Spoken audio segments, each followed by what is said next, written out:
বিদুর মহাভারতের যুদ্ধে অংশগ্রহণ করেননি কেন? বিদুর মহাভারতের যুদ্ধে অংশগ্রহণ করেননি কারণ তিনি ছিলেন ধর্ম, ন্যায় ও সত্যের প্রতীক।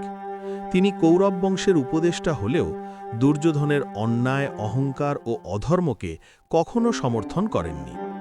বিদুর বারবার ধৃতরাষ্ট্রকে সতর্ক করেছিলেন যে পাণ্ডবদের প্রতি অবিচার এবং দুর্যোধনের হিংসা এক ভয়াবহ যুদ্ধ ডেকে আনবে, কিন্তু তার উপদেশ উপেক্ষিত হয়। যখন দুর্যোধন সভায় বিদুরকে অপমান করে এবং তাকে দাসীপুত্র বলে তুচ্ছতাচ্ছিল্য করে, তখন বিদুর রাজসভা ত্যাগ করেন। তিনি বুঝতে পারেন, যেখানে ধর্মের কথা শোনা হয় না, সেখানে থাকা অর্থহীন। বিদুর জানতেন এই যুদ্ধ হবে ভ্রাতৃঘাতী ও ধ্বংসাত্মক, তাই তিনি কোনো পক্ষেই অস্ত্র ধারণ করেননি।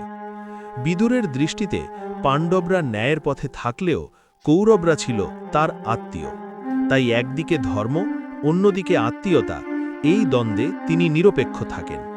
তিনি যুদ্ধক্ষেত্রে না গিয়ে তীর্থযাত্রায় বেরিয়ে পড়েন এবং আত্মশুদ্ধি ও ভগবৎ চিন্তায় নিজেকে নিবিষ্ট করেন। এইভাবে বিদুর প্রমাণ করেন, সত্য ও ন্যায়ের পথে কখনো অন্যায় যুদ্ধকে সমর্থন করা উচিত নয়।